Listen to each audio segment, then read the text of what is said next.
అయితే మధ్యలో ఇక్కడ ఇంకొకటి ఉంది.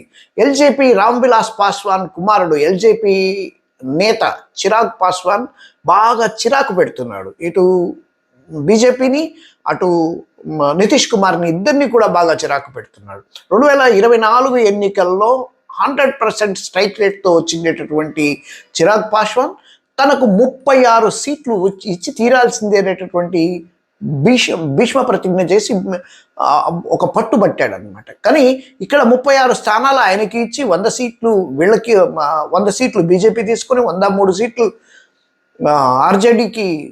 జేడీయూకి ఇస్తే మిగిలిన వారిని ఏం చేయాలి, మిగిలిన 2-3 స్థానాలు కూడా ఉన్నాయి, వాటిని ఏం చేయాలి అనేటటువంటిది ప్రధానమైనటువంటి అంశంగా ఇక్కడ చర్చ సాగుతుంది.